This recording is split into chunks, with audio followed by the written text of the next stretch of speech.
Okay, I've got solvent out here and I've scraped the palette, and I just want to give you a little bit of info on dealing with solvent for oils. The one I'm using right now is Gamsol odorless mineral spirits. It's a petroleum distillate, so anything that's a mineral spirit product, it's a petroleum distillate. This is the first time I've opened this, which is why it's got the safety seal. Just came in the mail the other day.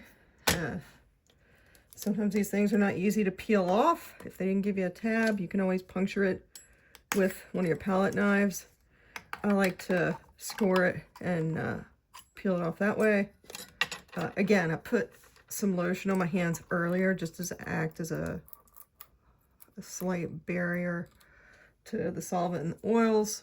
Okay, and then you'll notice I put my container for the solvent onto my glass palette, and the reason I did that is because I am not always the tidiest person in the world, and it's easy to spill this stuff. And if you spill it and have it on your palette, no harm, no foul, because you've got it on a glass surface and you can easily wipe it off. Okay, so I poured enough into the container that it covered the bottom. This has holes in the base. It's a container, part of the container you can remove. Makes it a little bit easier to clean your brushes. You don't have to have something fancy like this.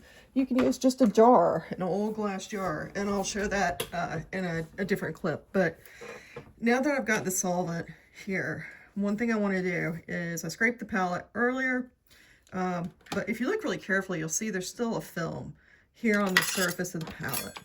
And one thing people don't realize is just how much unexpected color gets into their paints and makes it harder to achieve the colors they want. So even though I am not always the tidiest person in the world, I learned early on the advantages of being a tidy painter. And that doesn't mean you can't paint, expressively.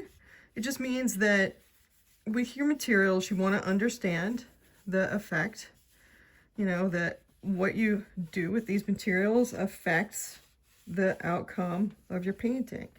So if you find that you get frustrated with painting, you feel like you don't get the colors you want, it's hard to mix, check to see if you're keeping your palette clean.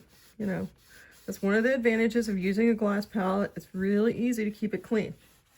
So let's see what happens when I pull off this paper towel. Let's see how much paint I removed from the surface. And I'm curious, does that surprise you? So imagine thinking you're mixing a really beautiful white. Well, guess what? Or a light tinted pink white. You can see how even just that tiny bit of paint would have made a difference in the color I wanted to make. Okay, so I'm just going to drop that to the side. And then that's all there is to it. Keeping your palette clean, it's important.